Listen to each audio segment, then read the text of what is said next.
नमस्कार, आपलं खानापूरमध्ये सर्वांचे स्वागत। नोकऱ्या लावून देतो म्हणून महिला व बाल कल्याण खात्याच्या मंत्री लक्ष्मी हेब्बाळकर यांच्या नावाने फसवणूक। जयंत तिनेकर यांची बेळगाव येथील कन्नड साहित्य भवन येथे पत्रकार परिषदेत माहिती।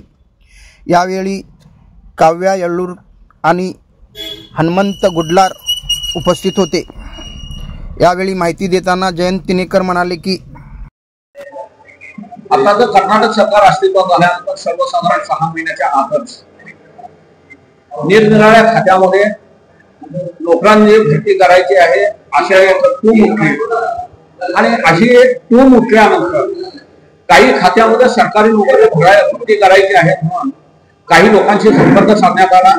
याच्यामध्ये काही मंत्र्यांच्या खात्याकडे किंवा त्या एम्प्लॉयमेंट खात्यामध्ये ज्यांनी नाव नोंदवलं होतं त्यांच्याशी प्रत्यक्ष संपर्क साधण्यात आला। त्याच्यापैकीच काव्या येळ्ळूर ही गंदीगडची एक मुलगी होती आणि अशा पद्धतीनं संपर्क साधत असताना अनेक लोकांची फसवणूक केली गेली असल्याचं मला जाणवायला लागलं, कानावर यायला लागलं। पण हे पुराव्याशिवाय कुठेही बोलता येणार नाही म्हणून मी गप्प बसलो होतो। पण ज्या वेळेला काव्या येळ्ळूरच्या हातामधून काव्या येळ्ळूरकडून त्याने गंदीगडमध्ये मंजुनाथ मलसंजी नावाच्या एका माणसानं 4.5 लाख तिला नोकरी लावतो, त्याचप्रमाणे तिच्या भावाला नोकरी लावतो म्हणून 1 लाख रुपये घेतले, 5.5 लाख रुपये घेतले आणि ह्या 5.5 लाखाच्या बदल्यात एप्रिल महिन्याच्या 2024च्या एप्रिल महिन्यामध्ये तिच्याकडे एक पत्र पाठवलं जे महिला बाल कल्याण खात्याचे मंत्री लक्ष्मी हेब्बाळकर यांच्या सहित होतं आणि त्याच्यामध्ये तुझी जी काय कागदपत्र आहेत ती कागदपत्र सगळी हजर कर आणि तुला अमुक खात्यामध्ये नोकरी देण्यात आलेली आहे अशा पद्धतीचं एक पत्र होतं। हे पत्र आल्यानंतर ती गप्प बसली आणि त्याच्यानंतर काही थोड्याच दिवसामध्ये तहसीलदार कार्यालयामध्ये एकाची आत्महत्या झाली आणि ती आत्महत्या यांच्याशी संबंधित होती अशा वाटल्या कारणानं पुन्हा त्यांना या काव्या येळ्ळूरला फोन करून सांगण्यात आलं की नाही आता तहसीलदार ऑफिसमध्ये जे माणूस मेला त्यामुळे मॅडमला त्रास झालेला आहे आणि जरा थोडे काम तुला पुन्हा दुसरा आदेश, हा पहिला आदेश रद्द करून दुसरा आदेश देणार आहे।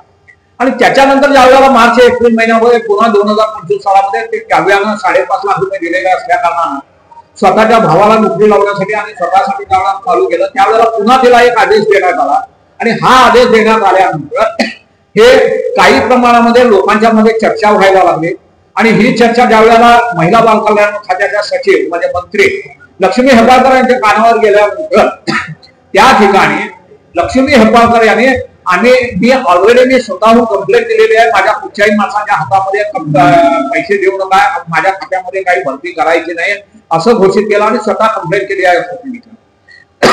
पण कित्तूर पोलीस स्टेशन कडून ज्या वेळेला काव्या येळ्ळूरला तुझी जी काय माहिती आहे ती सगळी दे म्हणून सांगण्यात आलं। कित्तूर पोलीस स्टेशनला किमान 4 ते 5 वेळेला त्यानं तिच्याकडे कागदपत्र दिली। असं असून सुद्धा कित्तूर पोलीस स्टेशन मध्ये तिच्या वतीनं कोणतीही एफआयआर नोंद करण्यात आली नाही। महिला बाल कल्याण खात्याच्या लक्ष्मी हेब्बाळकर यांनी सांगितलेलं होतं त्यावेळेला ती एफआयआर करण्यात आली आणि ज्या वेळेला काव्या येळ्ळूरचे पैसे वसूल होत नाहीत म्हणून तिनं मुख्यमंत्र्यांपासून सगळ्या ठिकाणी तक्रारी करायला चालू केल्या। त्याच्यापैकी एक प्रत जी होती बैलवंगरच्या डीवायएसपीना गेली होती, त्या डीवायएसपीना ज्या दिवशी ती प्रत मिळाली आणि त्यांनी ज्या वेळेला नोटीस दिली त्याच दिवशी कित्तूर पोलीस स्टेशन मधून विठ्ठल परदपनावर नावाच्या एका माणसाच्या नावानं एक एफआयआर नोंद करून घेण्यात आली आणि पुन्हा एकदा ह्या काव्या येळ्ळूरला तो कागदपत्र देऊन सांगण्यात आलं। कित्तूर पोलीस स्टेशनवर पुन्हा पोलिसांच्यावर दबाव आहे आणि तो दबाव असल्या कारणानं ह्या मंजुनाथ मलसंजी आणि त्या संगनगौडा पाटील ज्याची अत्यंत जवळीक हे महिला बाल कल्याण खात्याच्या मंत्री लक्ष्मी हेब्बाळकर यांच्याशी आहे असं सांगितलं जात आहे। त्याचे फोटो आम्हाला दाखवण्यात आले होते, त्याच्यापैकी एक फोटो मी तुम्हाला माझ्या प्रतिनिधींना दिलेला आहे। तर त्या संगनगौडाच्या मार्फत हे पैसे त्या मंजुनाथ मलसंजीने घेतले आणि ह्या सगळ्या लोकांची फसवणूक केली आणि हे फसवणूक केली हे ज्या वेळेला कित्तूर पोलिसांच्या लक्षामध्ये आलं त्यावेळेला त्यांनी ह्या सगळ्यांच्यावर दबाव घातला आणि 75% पैसे तुम्ही घ्या, 25% पैसे तुम्हाला मिळणार नाहीत आणि ही केस रजिस्टर झाली तर तुम्हाला अजिबात पैसे मिळणार नाहीत अशा पद्धतीचा दबाव घालून ही केस दाबायचा प्रयत्न चालू केला। तर ही केस दाबायला काही जणांनी दबावाला बळी पडून पैसे घेतले ते 75% घेतले, 25% पैसे त्यांना मिळाले नाही। कारण ते जे काय बॉन्ड पेपर लिहून घेतलेला आहे कित्तूर पोलिसांनी दबाव घालून त्याच्यामध्ये 25% रोख मिळाले असं लिहिलेलं आहे।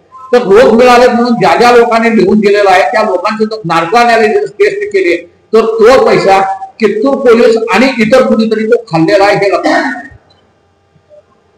दुसऱ्या काव्या येळूरवर वाटलं तेवढा दबाव म्हणून काव्या येळूरनं कोणत्याही परिस्थितीत मी दबावाला बळी पडणार नाही, मी केस करणारच म्हणून ज्या वेळेला सांगितलं त्यावेळेला पुन्हा एकदा आजच तिला नोटीस देण्यात आलेली आहे. तुझी कागदपत्र जी काय आहेत ती 7 दिवसाच्या आत हजर कर. अरे ही नोटीस देत असताना सुद्धा त्याचं हलकटगिरी काय केलेले आहे कित्तूर पोलिसांनी, त्यांच्या तारखेप्रमाणे 5 तारखेचे नोटीस 7 दिवसामध्ये दे म्हणून सांगायचं आहे कागदपत्र, ते 12 तारीख संपते, ती 12 तारखेला नोटीस दिलेली आहे. म्हणजे तारीख त्यांची मुदत संपल्यानंतर नोटीस दिलेली आहे. म्हणजे इथं प्रत्येक ठिकाणी कित्तूर पोलिसांचा खोटे पुरावे तयार करण्याचा प्रयत्न दिसून येतोय. याच्यावरून त्यांच्यावर कोणाचा तरी दबाव आहे ही केस करू नये आणि हे जे काय प्रकरण आहे हे इथल्या इथं दाबलं जावं असा कुठं तरी वरद हक्क असल्याशिवाय कित्तूर पोलीस हे काम करेना झाले.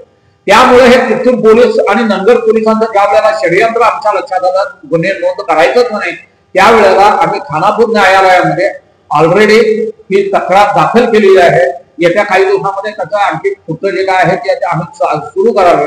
एवढंच नाही तर आणखी काही इथं प्रमाण घडलेले आहेत ते प्रमाण आम्ही पुढच्या निरनिराळ्या खात्यांना कळवलेले आहे. त्या खात्याकडून ज्या वेळेला आम्हाला पुन्हा काही उत्तरं येईल त्यावेळेला पुन्हा एकदा प्रेस मीट घेऊन इथं नेमकं काय घडलेलं आहे याच्यामध्ये आम्ही सगळं तुम्हाला सांगू. नाव सांगा. मी जयंत मुकुंद तिनेकर, तुमच्या सगळ्या वृत्तपत्र प्रतिनिधी किंवा माध्यम प्रतिनिधींच्या समोर 15 वर्षानंतर आलोय. कारण 15 वर्षापूर्वी मी बोगस म्हणजे बनावट पत्रांक घोटाळ्याच्या निमित्तानं सगळ्या पत्रकारांच्या समोर राहत होतो. आता या 15 वर्षामध्ये जे नवीन पत्रकार आले त्यांना माझी ओळख नाही आहे. त्यामुळे पुन्हा